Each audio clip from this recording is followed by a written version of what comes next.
Good evening, guys. Welcome back to another video, a live video on Thursday, the 14th of August. A couple of days before Manchester City kick off the 25-26 season. And this is my big season preview, talking all things Manchester City and our summer, our squad, our predictions, all that stuff. As you can see below, I've got the transfers, the squad depth, the tactics, the opposition to talk, the predictions. I've got loads of things to go through. And I know as I'm recording this, there's some sort of breaking news about transfers, about bids rejected for Savinho and McAtee going to Forest. We will talk about that throughout this video, I'm sure, but I'm going to try not to get derailed throughout this video because I want people to be able to watch it back and know what's going on as it happens, if that makes sense, as they watch the video. So I appreciate everyone in the live chat, but this is going to be a pretty focused video for me unless some of you guys make a point that I hadn't really considered. So sit back, get yourself a cup of coffee, enjoy a big old discussion of all things Manchester City ahead of this season. Should be fun. A bit of editing to do on the fly, which I could mess up, but I'll try my best. Please give the video a like. Please help support the channel and subscribe and make my dream of getting to 100,000 subscribers a reality. Got to 75k recently, so I'm 3/4 of the way there. And if you want to help us support a lifelong City fan, do the thing. Press that subscribe button, give the video a like, and let me know that you, if you're enjoying this content, because the season starts very soon. So I better get cracking. We've only got like 2 days left until we're all underway. I think the Premier League starts tomorrow, which is mad to say, but yeah. Anyway, we're going to start with transfers, then we're going to talk about the squad depth, then we're going to talk about tactics, the opposition, and then the prediction. So first of all, I'm going to start with the transfers as they currently stand. So these are the current transfers, your ins, your outs, and your rumours. The rumours bit, McAtee's on the rumours bit, but as I'm recording this, he's had a here we go to Forest, so he put him in the transfers out, but I didn't have time to edit the graphic. So we'll talk about the ins, and first of all, talk about the importance of the transfer window, given Manchester City's situation last season. Now, a lot was made about a need for a big rebuild in terms of moving older players on. I feel like people would be a lot more happy with this window if some players had left. I don't think people were necessarily disappointed with the signings coming in, but I think a lot of reservations are down to a lack of exits, which is understandable. But I reckon if there's a couple more people in the transfers out bit there, everyone would be a lot happier. I think a lot of people are panicking because they don't think that these players are going to actually get a game, and I understand that. But when you've signed so many players in January and so many players now, I think you'd be a little bit naive to expect the City side to look exactly the same as it did last season. If we look at just the transfers in, of course you've got to consider that we signed Marmoush, Nico Gonzalez, Kusanov, Vitor Reis in January. So you signed some players already. So you got to consider the fact that, you know, there was already a whole bunch of players coming in. Signing much more than we have would have been absurd. I'm going to put the volume a bit up there. It would have been ridiculous to expect much more than that. But we still signed some good players, a good number of players anyway. So we started, of course, with Ryan Cherki coming in. Cherki, a mercurial talent. I think when you lose someone like Kevin De Bruyne, you need a guy to come in who's going to get you excited. And Cherki is a guy with magic in his feet, a phenomenally gifted footballer who sees things others don't. It doesn't mean he'll go on to be anywhere near De Bruyne's level, but look, if you're going to pick a 21-year-old with a talent to potentially do it, you can't go wrong with picking Ryan Cherki, you know? There's a lot to happen between now and the level that De Bruyne reached, of course, but this guy's got the tools and the God-given talents to do an awful lot of wonderful things, and I suspect that he's going to do phenomenal things in a Manchester City shirt, and I can't wait to see how that unfolds, essentially, you know.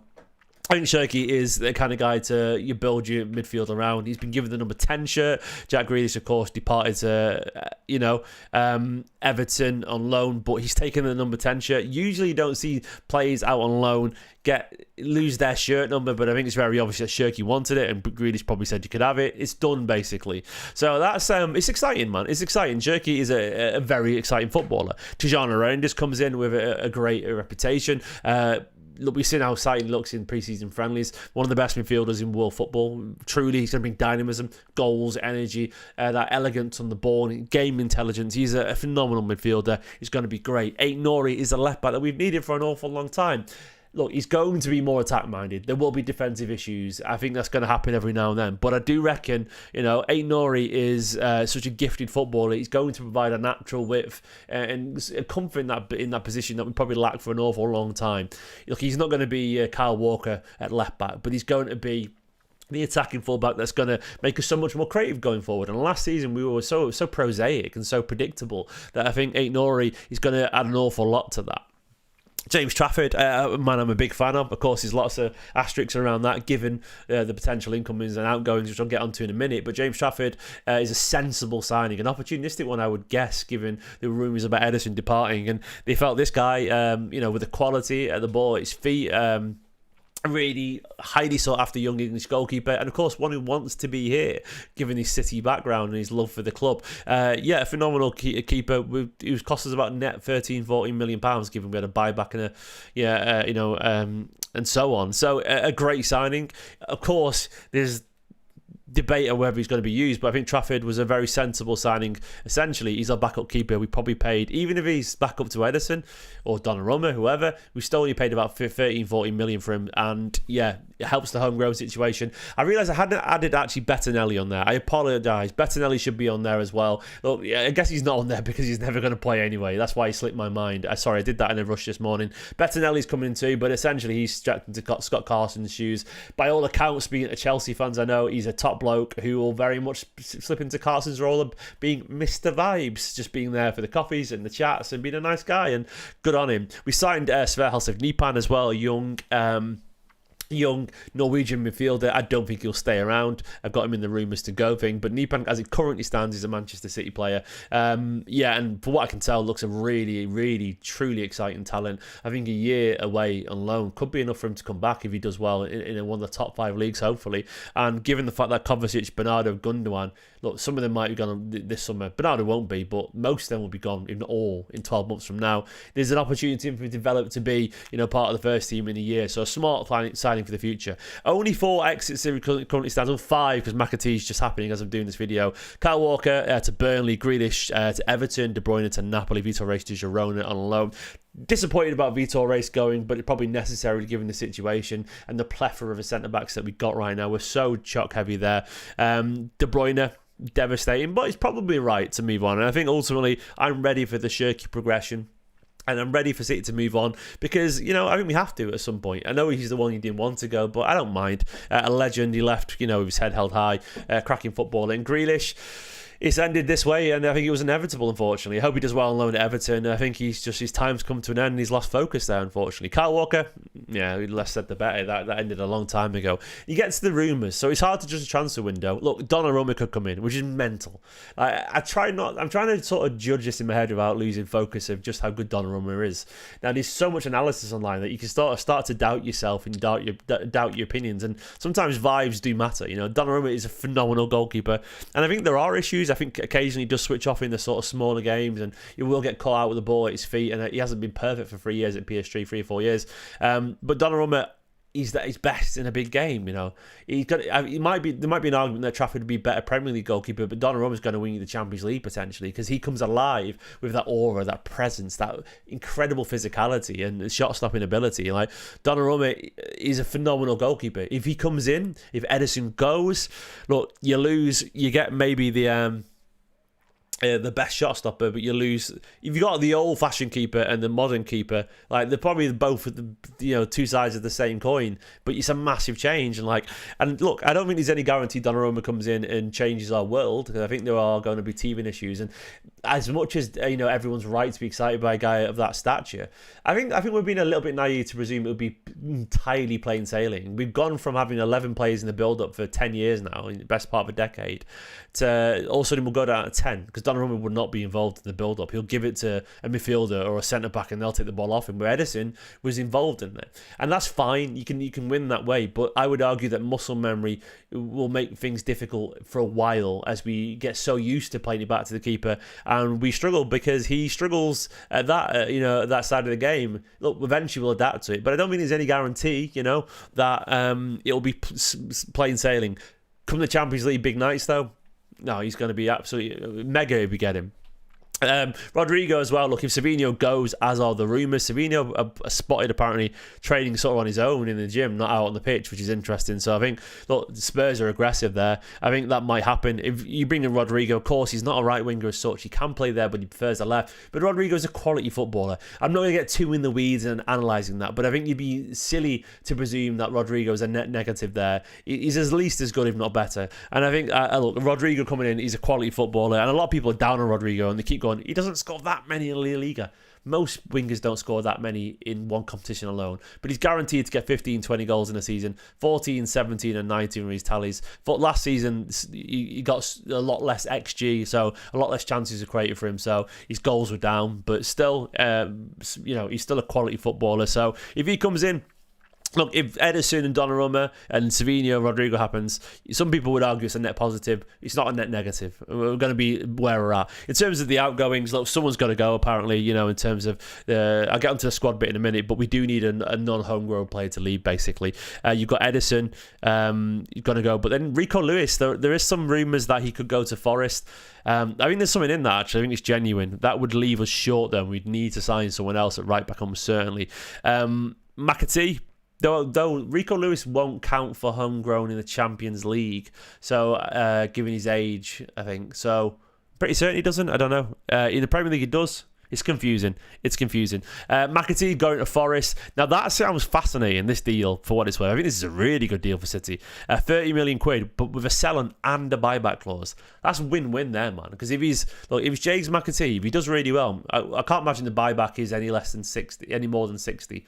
And at that point, you'd do it. If McAtee became one of the best midfielders in the league and found his feet there, you can bring back a guy who's City through and through, who's found his confidence and he's one of the best midfielders in the league. For 30 million net, you do it, don't you? So I'm really happy with that, man. I think James, not quite good enough to break into the first team regularly, but a cracking player. Good on him.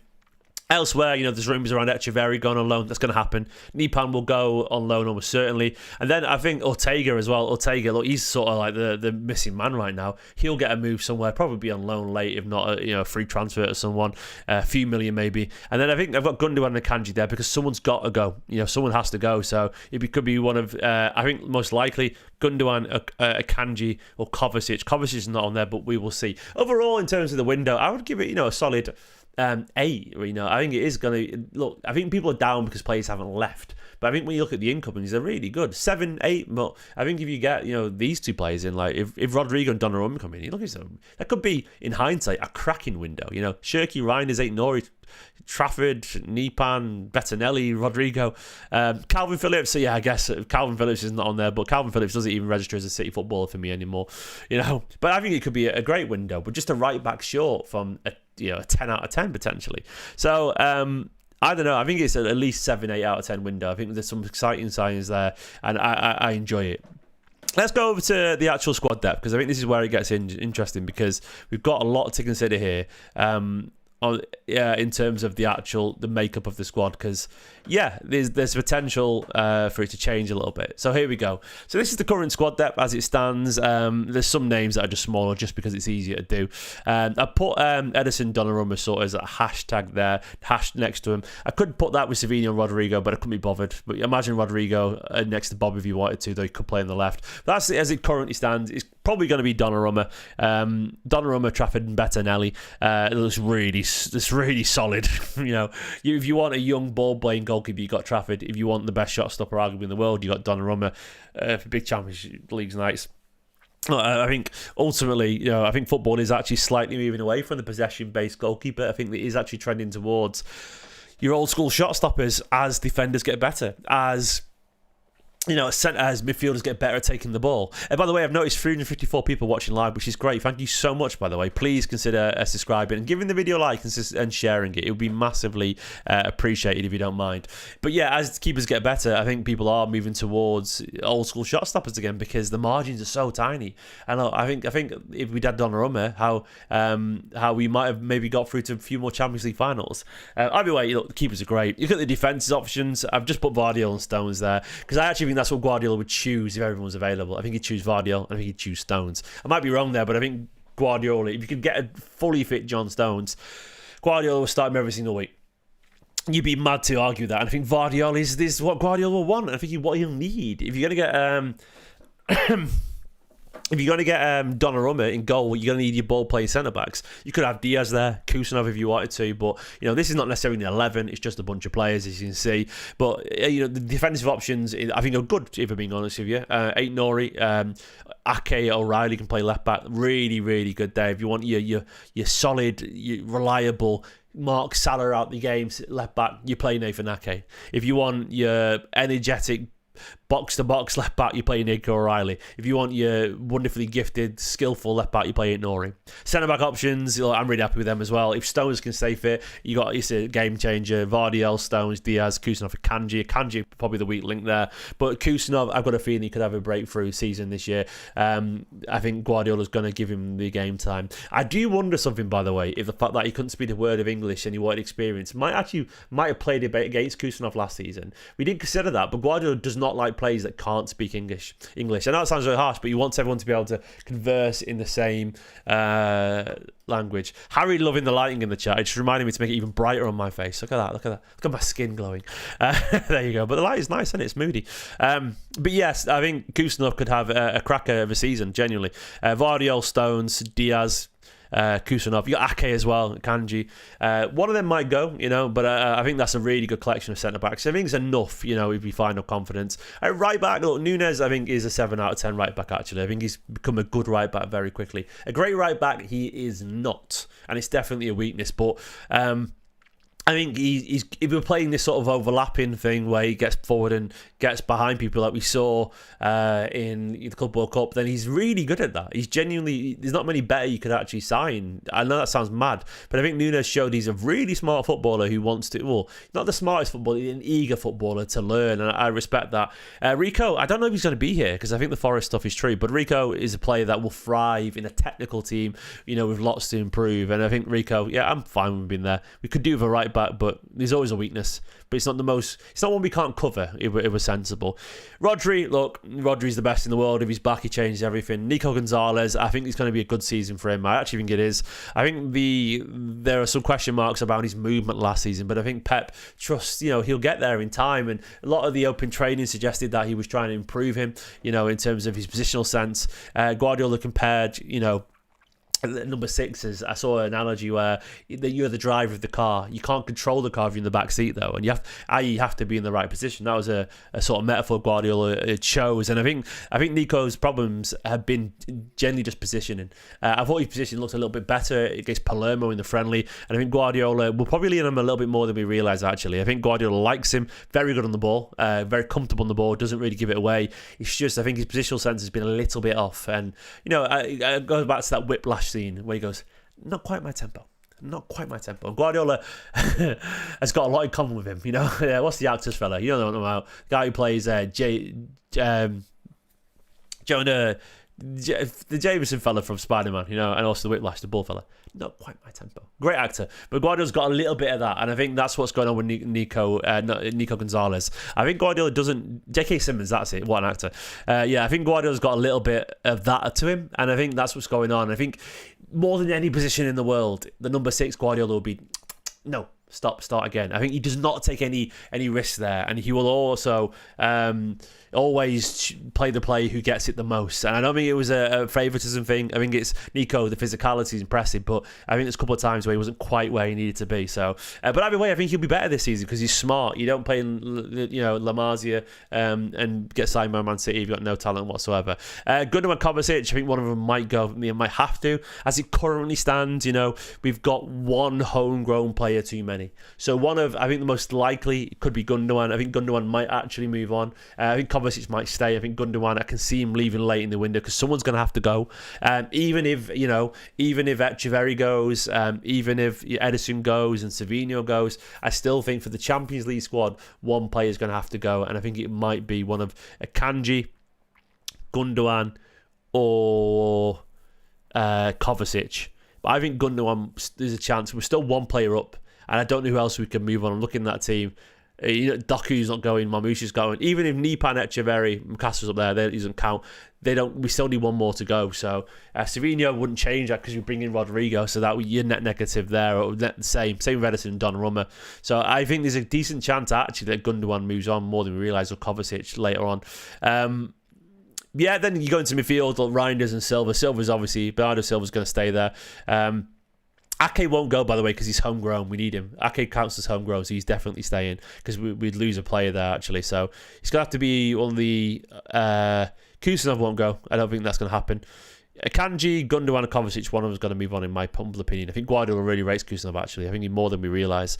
But back to Reinders and Silva. I think the midfield looks good, man. I actually do. I think Rodri, Nico G, Gundo, Kovacic, one of those guys. I think Reinders and Silva, Reinders going to be cracking. I think Bernardo will be better this year. Trust me on that. I hope Bernardo was lots better towards the end of last season. I think the midfield depth looks good. Shirky and Foden as your 10s there. Marmoush can play central if you want him to.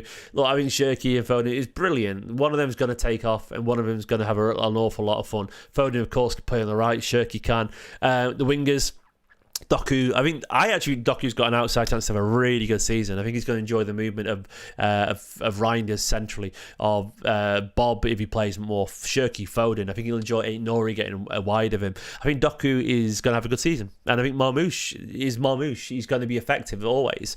Haaland, I expect part of the leadership group to be good as well. I think Bob is primed to have the season that we hoped he did last season. I thought against Palermo he found some of his fitness and sharpness, and I think he'll be really good. And Rodrigo, if he comes in, he can play on the right. People say he doesn't want to. I think he would play on the right more than we'd expect, actually. If he comes in, look, we have slight imbalance in terms of left-sided favourites, but look, it's a lovely conundrum to have because Rodrigo's a cracking footballer and he's brilliant, so I wouldn't worry too much.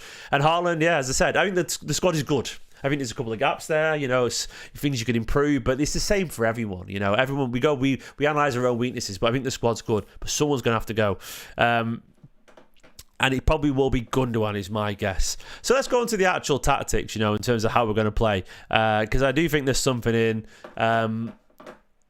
some things to consider, and how we're going to approach next season in terms of actual players. Right, so I'll build a lineup and we'll talk about how we're going to play. So I think we're going to be different. So previously, with Ederson in goal, if he's currently here, we're going to play. I'll put something approaching a starting lineup here. You don't have to agree with it, but I'm going to put Vardiol, Stones. I'm going to put Nunes. I'll put out wide for now. I'm going to put Doku for now. Sorry, Marmoush fans, but I'm going to put Doku because I think Guardiola will start Doku for now. I'm going to put Reinders. I'm going to put Rodri. This is. I'm going to put Doku stroke Marmoush, actually, because it doesn't really matter. Doc stroke Marmoush. I'm going to put, back over here. I think Foden and Bob will get this shift out that way. And I'm going to put Haaland there. So it's going to be something like this, I reckon. And what I expect we'll see this season is we're going to see overlapping fullbacks, almost certainly. And if that's the case, we know these guys are going to step in field a little bit with Nunes and Nori getting forward when we control the ball. We'll see an awful lot of that where these guys get out wide and you want these interiors, so to speak, these guys who can play in these spaces. Like Marmoush loves to get quite close. It does leave us a little bit, open here. And I do wonder, Guardiola likes a 2-3 shape over a 3-2 shape in terms of that's just 2-2, Reinders, Rodri, Vardiol, Stones. I do wonder in that instance, are we going to change how we play a little bit? Are we going to see, unfortunately, a more conservative midfield alongside,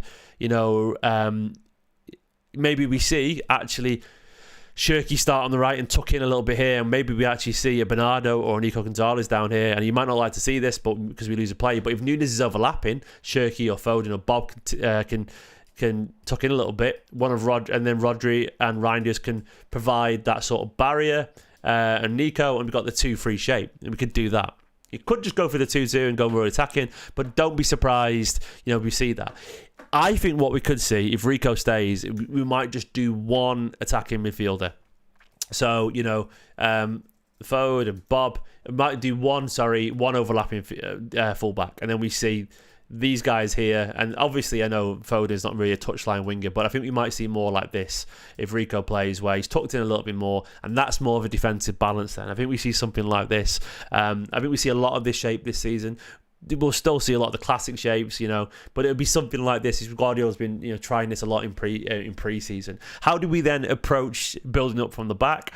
Look, if Donnarumma is in goal, previously, we've seen a lot of this, haven't we? Where the centre backs, classic. You think the classic Man City, the centre back split. We see, a shape ahead of them. The full backs getting really wide up here. Midfielders, blah blah blah blah blah. We've seen a lot of sort of classic shape thing, whatever. That's not going to work. If we're going to build up from thingy, we're going to see someone come deep. Reinders during one of the friendlies dropped really deep and did that. And, I think Shirky's going to drop a lot deeper when we haven't got the ball than we realise. And I think actually what we'll see is a player like Reinders or Rodri get close to the keeper. We'll see something like that. Tactically, I do think we're going to be a lot more dynamic. I think we're going to be a lot more aggressive. I think we have to be a lot more aggressive. I think the biggest issues we faced are physicality. I expect City will be better this season. Keeping the ball. I think we will be better, full stop, in terms of owning the pitch a little bit more, being a little bit more physical, because we have to be. I think City's issue last season, we got overrun by so many teams, like Bournemouth and people like that coming at us and having more energy, physicality. I think the additions of Aït-Nouri with the physicality, maybe, we use Kusov a little bit more, we use Nunez's legs up and down that touchline. The energy that Foden and Bob and Marmoush and Doku and Reinders alongside Rodri will bring to the team. We're going to be a lot better at aggressing with Pep Lijnders coming in. So tactically, I think City will be more dynamic. I think we'll probably go a bit more direct with Donnarumma because we have to. But I think we'll be better at winning the second balls, which Guardiola has always been, adamant is the most important thing. So yeah, look, tactically, I think we're going to see changes. I think we'll hit. We'll see the midfielders dropping a little bit deeper. Donnarumma's in goal because he's going to have to. I think we'll see the fullbacks, overlapping every now and depending who's been playing. But I think we might have to be prepared to see if Nunez and Aït-Nouri are overlapping. We might have to see a more conservative midfield with Bernardo alongside Reinders, or Nico G alongside Reinders and Rodri, or something like that. So it's going to be interesting. Let's go to the opposition. Let's talk about them. So what I'm bringing up here is just a guide over on ESPN. So it's got listed the transfers, so we can talk about them a little bit. This is their predictions. This is not my predictions. This is theirs. But I'm bringing it up just because it's a nice reference point in terms of their signings and so on. So let's talk about Liverpool a little bit. I'm going to talk about City's main rivals. I'm not going to talk about everyone. I'll talk about maybe a few select sides, but largely I'm going to talk about Liverpool, Chelsea, Arsenal. I'll talk about United a little bit, of course, as well. Spurs. Anyone else? Let's see Newcastle. I don't know. We'll talk about it. But let's talk about Liverpool. So Liverpool, of course, first last season, 84 points. They've signed Florian Wirtz, Hugo Ekitike, Milos Kerkez, and Jeremy Frimpong. Currently, Luis Diaz is leaving Darwin Núñez. Jarell Quansah has gone to Leverkusen, and they could lose Konate on a free, not in a year, so he might go to Madrid. They are the rumours. They're also about to sign that young Italian centre-back. I've forgotten his name off the top of my head, but he looks like a 6'5" beast. So they're about to sign him as well. The Liverpool fans that I know are very excited. They could also sign Isak, which would be ridiculous. Great signings. I don't know how much they get that much better. Liverpool, if everything goes well for them, they are a beast of a side. We can't deny that. Kerkez could just match Robertson, and he could be great. Frimpong could add a very different way to attack on the right, but equally as devastating as Trent Alexander-Arnold. Still question marks defensively. Wirtz could be the nuance and subtlety that the midfield requires, him alongside McAllister. Gravenberch is fantastic, and Ekitike looks like he could be an improvement on what they currently got. So yeah, they could be really good. The question marks for them, there's no guarantee Kerkez and Frimpong come in to be any better than the previous options. And there's also the risk that, Van Dijk and Salah their age could catch up to them. 1 year it's going to happen. 1 year they are going to get poor in terms of their physicality or their age, because they can't. Van Dijk can't play to 38 at his level he is. You just can't. It's not possible. So, as that question says there, does an offensive rebuild throw off the balance? So there's some suggestion that, Salah will have to tuck in a little bit if Frimpong gets forward. Salah is not at his best tucking in. He's at his best when he's got separation from his fullback, and he's so good with his movement and having time to pick out, someone at the back post or 1-2s. So, there's no guarantee that Liverpool get any better. They could be, but they could also just be a net the same. An injury to the midfielders, and there's a big drop off after Gravenberch and McAllister. The levels aren't there, so they could struggle a little bit in midfield. And there's no guarantee that they aren't very, very easy to get at with Frimpong and Kerkez bombing forward. Ekitike, a really good start in the Community Shield. Is he going to got 30 goals or 15 to 20? There's a big difference there. Isak couldn't move the needle massively, but there's also the element of the season after, and it's very hard to maintain those standards, especially with a buoyant Manchester City. But they're a good side, and they are currently easily the favourites to challenge City this season. Arsenal, look, I was just chatting on a podcast, which I'm going to be involved in regularly, called Fresco Football. That'll be available soon. And I was chatting with an Arsenal fan on there, Hugh Izzy. And, you know, this is a big season for them. Ziva Mendy's a really smart signing. Victor Gyökeres, really, great pedigree, but how good is he going to be? Noni Madueke, come from Chelsea, good player.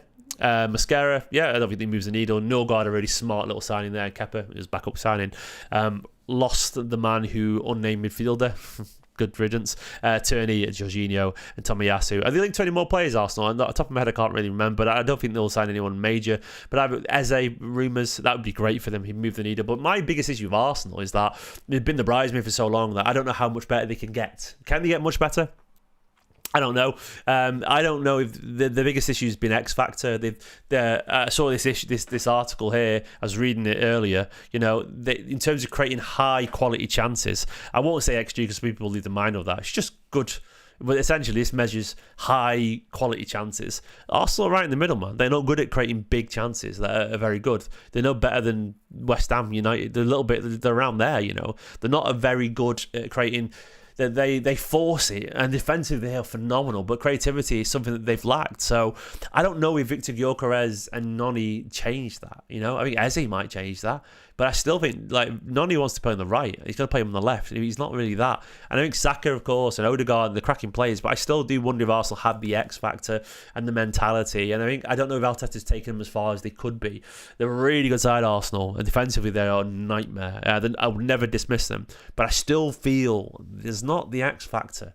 I don't know. I look at them. I don't think they are frightening going forward. And I think Gyökeres, look, there's going to be a dip of a decent level from his goal scoring in Portugal. It's not going to happen. He's not going to get 40 goals in England. I might be wrong there, but I just don't see it. And I think a good season for him is still 20 goals.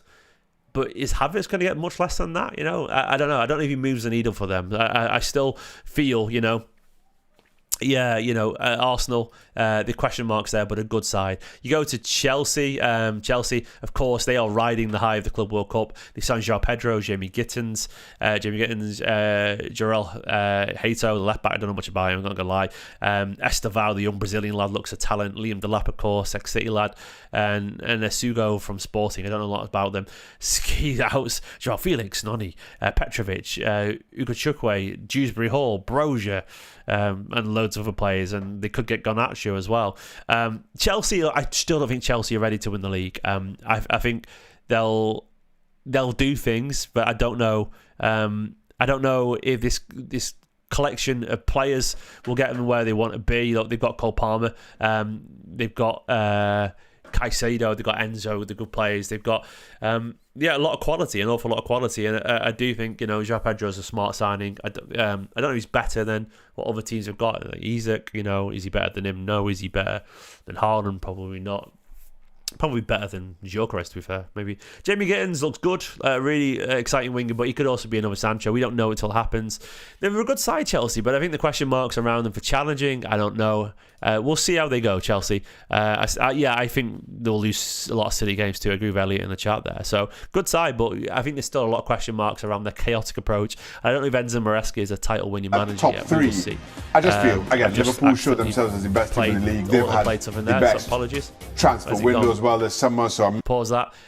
This thank you, ESPN, for nabbing your article. They got Brighton in 5th, by the way, which is interesting. That's a bold shout. Let's go down to Newcastle. Yeah, Elanga coming in there. They've had a horrific summer. Malik Thiaw, centre-back, they signed him twice, according to that graphic there. And Ramsdale failed to sign a whole bunch of players. I think Newcastle are going to struggle a little bit this season. They've got good players, so don't get me wrong, but I don't know. The Isak thing's going to shadow them a lot, and I think 6th, 7th, something like them. I don't see them as a serious threat, unfortunately, because I think they're an absolute mess. Gordon, Barnes, good players, and Bruno Tonali and so on. But yeah, Villa down, yeah, they got them 7th. I probably agree with that. Van Gasson looks really good as a good player, but I think they're going to be roughly where they are. You know, I don't see them getting Champions League football, so we'll see.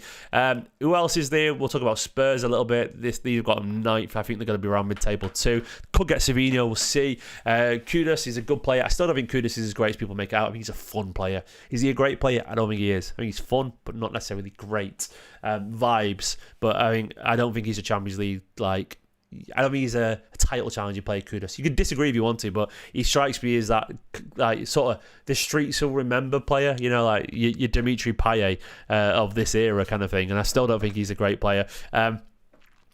Paulina, smart signing. If you can get Kulusevski back anytime soon, Udogie who's injured, I think of course they're lacking Maddison for the season, which is a massive blow. But I think Spurs under Frank, I think they'll be looking somewhere between 6th and 11th. I think they'll be better. Onto United, and going, Palace are rivals now? No, they're not. On United, I think the signings they've made, 75 million on euros on Sesko and Mbeumo and Acuna. Look, as much as these players are good, like my biggest argument against these players is that are these actually genuinely Champions League level players anyway? I think they're Europa League players. Like, is Brian Mbeumo and Cunha and Sesko going to get ahead of Arsenal and Chelsea and City and Liverpool? I don't know if they are. I think they are.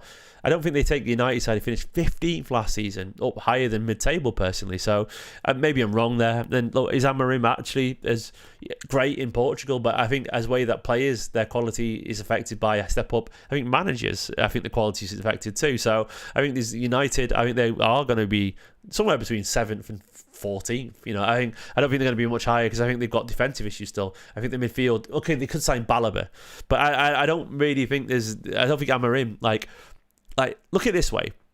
I think the Premier League, we talk about the best players coming there. The best managers come here too. And everyone goes on about Amorim being this great manager. But is he? Is he not just another man? Like, is he the equivalent of, you know, Gyökeres coming to the Premier League and struggling a little bit? Like, managers do too. Like, my biggest example is Brendan Rodgers. Brendan Rodgers is a guy who got Liverpool challenging for the title and did some good things at Leicester, but ultimately became a little bit as like, oh, he's very good, but he's not great. He went to Celtic. I know he's Celtic, but he won trebles and trebles and trebles. Like, he was so far good. He's so good that his coaching quality, he was just perfect there. And I think it's the same. If you put Guardiola or Klopp or whatever, the great managers, they win everything all the time because they're too good as a coach. And I think that's an issue here as well. I don't think Amorim's necessarily better than Thomas Frank or Oliver Glasner or anything like that, or Marco Silva. I think there's a lot of great managers in the Premier League, and the great managers come to the Premier League. And I think there's this presumption, just because he was the best manager in Portugal, doesn't mean he's going to be anywhere near the best manager in England. So, yeah, I feel like United could struggle a little bit.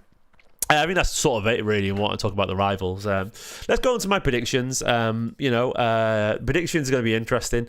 There feels like I need a big old asterisk with the predictions here because I don't really know how to approach situations depending on fitness and all that kind of stuff. Right, I'll go over to the predictions here for the end. The last thing I want to talk about, the predictions. This is the hardest thing to talk about.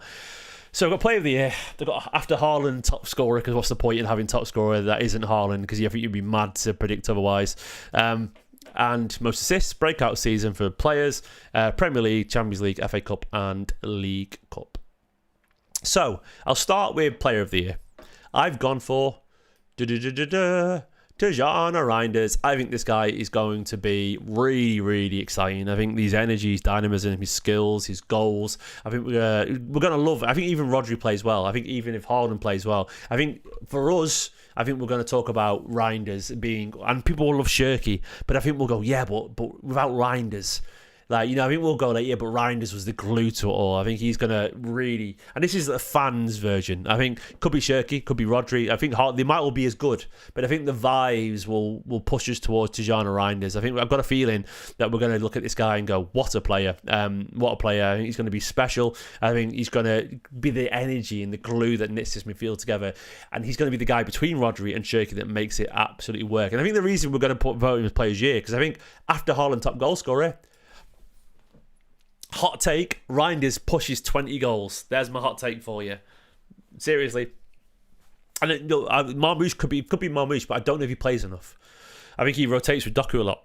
And I don't know if Foden plays enough, because I think he rotates with Shirky a lot. And I think Reinders is going to start every week. And there we go. I honestly think after Haaland top goal scorer, I think Reinders could get like pushing 20 goals. Like that hunger for goals he's got is ridiculous. Like, I think Reinders is going to score a lot of goals in a City shirt, 18 goals or something like that. You know, I could look stupid and he could get 7, but I've just got a feeling. I've got a feeling he's going to have something about him, yeah. And as someone said in the chat there, Slacker said, I wouldn't be surprised if Reinders, Shirky, Moss got all around 15 goals each. Yeah, I agree, but that's my logic. I think we're going to go, how did Reinders become second top goal scorer? And I think we're going to put him as our, player of the year as a result of that, in terms of morally. That's not the word I'm looking for. The vibes will suggest it. Most assists, drum roll, Ryan Shirky. I could not go for him. Shirky, it's going to be Shirky, the most assists. I think he's going to get like 15 assists or something like that. Not quite De Bruyne level, but I think he's going to get a lot. And I think we're going to get a lot of assists from certain players as well. I think Ryan Shirky's going to tease us and tantalise us, and we're going to really, really enjoy watching him. A mercurial footballer that will get better with time. And yeah, I've got Ryan Shirky getting the most assists. I think that's pretty obvious there, really. But here's an outside shout for you. Doku is going to get more than you realise. That's my big prediction there. Doku will get more assists, and Bob will get more than you realise as well if he plays a lot. I think Doku's going to do better than realise this season. That's my sort of outside prediction. Breakout season, I've got 2 names down here. I've cheated. Oscar Bob and Kusanov. Big take here. By the end of the season, Kusanov will be a regular starter. That is my hot take. Kusanov will be a regular starter by the end of the season. Guardiola will lean on him when the injuries come around, and when Stones is out and Kanji's out, and he'll get into the side, Kusanov, and he will be speaking English at this point. He's built partnership with his players, and I think his pace in the winter months will make him more or less undroppable. I think Oscar Bob is going to find the form again. Might not play 50 games, but I think he's going to play 30 odd, and he's going to be really good. He's going to rotate with people, but I think Oscar Bob at this point, we'll see him as, in the same way that, the standing that Doku and Savinho's got, he's going to be at least that standing to everyone, not just to us as City fans, we were up there anyway, but to the rest of the world. We put Oscar Bob will be a name that people go, yeah, he's a baller, he's really good. He'll be one of our regular rotation wingers, but I think Oscar Bob is going to have it finally, and Kusanov alongside him. I hinted with Nunes, yeah, potentially right back. I hinted with Doku as well. Weirdly, I think Doku could actually really kick on this season. But I think it's going to be those two. So, Premier League, you're going to hate me, but I've got us second. But there's an asterisk there, because I think that depends on Rodri's fitness. I've got us down as second right now. I can't in good faith put us to have a perfect season. I think there's too many question marks. I think Donnarumma coming in will change our football. I think Rodri's fitness. The asterisk is, if Rodri is fit, I think we win the league. If Rodri plays 75% of the games, so he plays 30 odd out of 38 Premier League games, I think we win the league. I don't know if he will. I'm a bit worried about that. And I think Rodri is the glue and the most important thing. So I've got down a second, but it's not in a bad second. It's an actual quite close second. Last 3 games of the season, we maybe lose it. But I think we look at the season as one of transition. And I think ultimately, we enjoy it, the campaign, if not perfect. I think people kick off, but that's where I've got us. To the Champions League, I think we're going to reach the final. I don't know if we're going to win it. I've got no idea, and I can't tell you. But I think we're going to do better in the Champions League. I think Donnarumma and Rodrigo, if they come in, they're going to be this weird, buoyant glue that makes it all knit together with a big game attitude. I think we're just going to do weirdly well in the Champions League. I think the energy will be good. I think the vibes will be good. And yeah, I think we'll do well. And I think at that point, Rodri will be back. That will be back to where he wants to be by that point. And I think that will help us in the latter stages. Do we win it? I don't know. But I don't know, man. I think we could be there or thereabouts in the final. FA Cup, we're going to win it. Told you now, we're going to win it. We're going to breeze it. We're going to win the FA Cup. And unfortunately, though, because I think we won't play many, I think we're going out in the quarters in the League Cup. So they are my predictions. They are. What do you reckon? What does everyone else reckon? Are we going to win something this year? Who knows, man? I think we're going to do better. One thing I will say is we're going to do better than last season. We are going to compete. We're going to compete. I've got absolutely no doubt. Shall I go through the actual squad as well in terms of predictions? Because someone just asked me in the chat. John asked me in the chat, how do I think everyone's going to get on? I'll go over to all the players actually. Yeah. So there's my predictions anyway. Player of the year, Reinders, because he'll be the top goal scorer after Haaland. I think Shirky is great. I think Bob and Kusanov are impressive. I think second's close in the league, but it depends on Rodri, and I don't think he's quite there. I think we'll impress in the Champions League. FA Cup, we'll probably win. League Cup, whatever. Let's talk about the individual players if you want to, man. I don't mind doing that. I think in terms of my predictions for everyone, I'll talk about my predictions for everyone. I think Donnarumma, I actually think if he comes in, I think he has some problems, if I'm being honest with you. But he has some games where you realise just how good he could be. I think Trafford plays more than we realise. I think Trafford is going to be really, really impressive when he does get a chance. And I think by the end of the season, there might be a narrative that maybe Trafford actually might be the man for us in the end. I think Donnarumma is going to do really well if he comes in.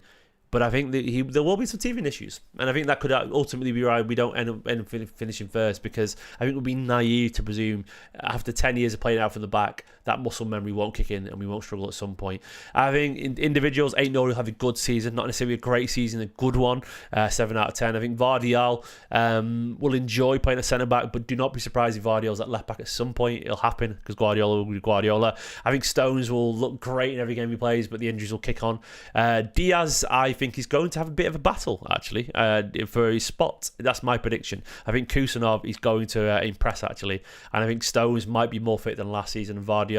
I think Diaz is going to have a battle for his shirt. It might be wrong, and Diaz, that could be the best thing that ever happened to Diaz, you know? I think Núñez established himself as actually a pretty good right-back. I think the conversations continue in a year from now about needing a right-back, but I think Núñez shows that he's a really good attacking right-back. Not quite the defensive ability or the world-class level that we want, but I think Núñez is, at the end of it, we talk about him as a good right-back, you know, and I think the narrative will be the same next season. He can be the second-choice right-back after a world-class one. Lewis, I don't know, I think he could enjoy the season too, but I still think the narratives around him will still be there about him not being physical enough, but he'll enjoy this team if he stays. O'Reilly and Ake, I think O'Reilly plays in the midfield a lot more than we realise. I think I've got him left back here, but I think O'Reilly will play, especially when the AFCON kicks in. I think O'Reilly will play in midfield a bit, but he'll also get game time as well.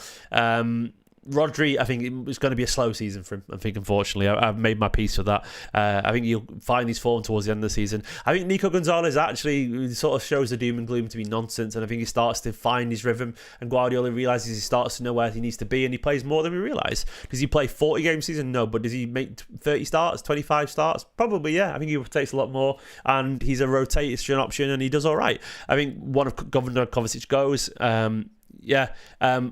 I think the one that stays plays backup games and does okay.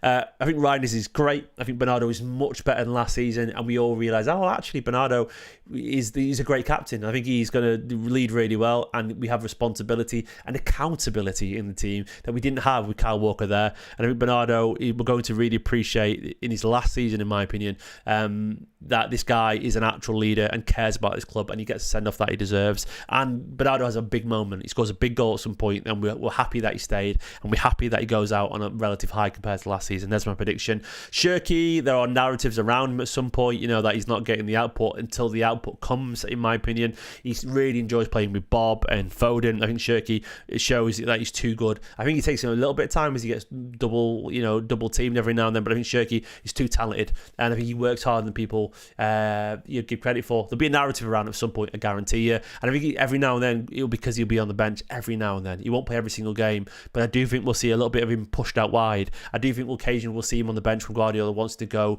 more conservative in big games. But I think Shirky, by the end of the season, no one will question him. But I think you'll get a lot of assists, but there'll still be a narrative around him. Doku, I think, is better. Marmoush, I think, could have a difficult season. I know that sounds harsh. Marmoush is a cracking player, but I think he might just find himself the odd man out every now and then if Rodrigo comes in. I think Doku, Bob, Foden make his life and Rodrigo really hard. Marmoush will score goals and he'll play well, and he'll have his favourites, and he might be fantastic. But my prediction is that the competition is going to be fierce, and I think some people are going to have a hard time. And I think Doku is going to be better this season as well. Not better than Marmoush, but better than he was last year, and I think he's going to enjoy the movement. Having said that, could be bullshit. Marmoush could be perfect alongside Shirky with his movement, Bob and Foden, and he could be great. But I've got a feeling Marmoush, that's a big shout there. Someone said in the chat that he might want to leave after the season. I don't be surprised, man. Maybe he smashes it, but I've got a feeling, I don't know, I think maybe I'm wrong there. But I feel like someone, it could be Doku. Maybe Doku's the one, but I think Guardiola's going to really lean on Doku this season.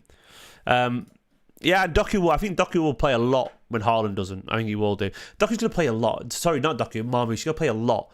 But I don't think he's going to be 30 goals a season. I think he's going to be looking at 10, 15. 15 goals maybe, because I think he's going to rotate a lot and it's going to piss people off, basically. But that is life at the top, by the way. He's going to get 40 games. He's just not going to start every game. And look, at one point in midfield, I remember when we had Rodri as Fernandinho, in midfield, and we had Gundogan who could play there. We had Bernardo Silva who could play midfield, and we had De Bruyne and David Silva and Foden as a young lad coming through. They are the standards, man.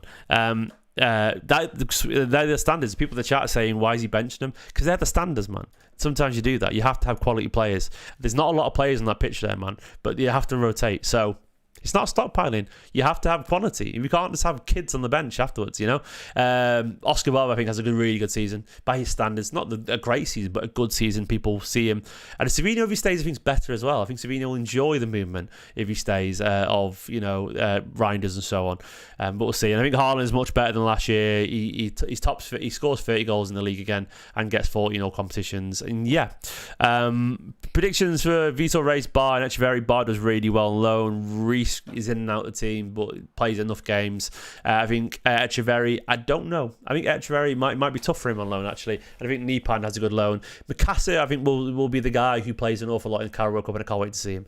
But guys, that is my season preview. I hope you enjoyed it. I've enjoyed chatting to you guys. I hope you've all enjoyed watching it. The transfers, the squad depth, tactics, opposition.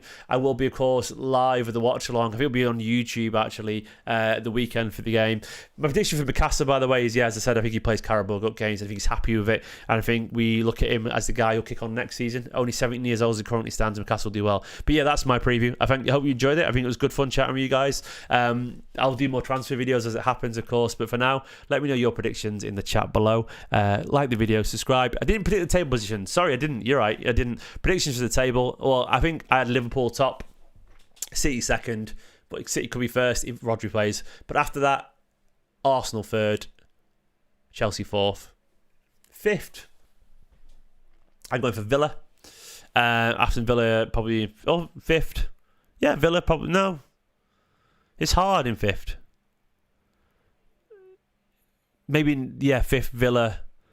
I've got City second, unfortunately.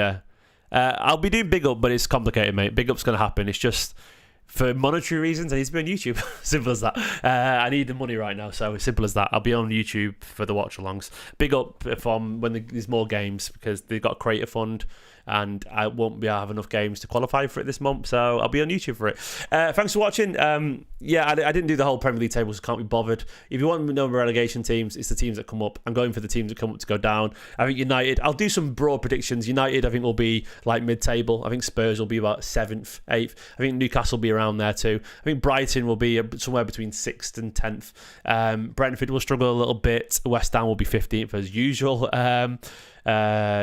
Bournemouth will struggle a lot after all the losses, I reckon. I'll be on big up. I'm going to be on big up back again. Don't worry. It's just you have to do a certain amount of streams to be able to monetize it. And right now, given that my wife's on maternity leave, I can't make any money off big up this month. So I'm going to personally be on watch alongs on YouTube just because it's a pure logistical decision. So that's how it is. Big up's great though. I love it. But anyway, bye bye. All the Blues.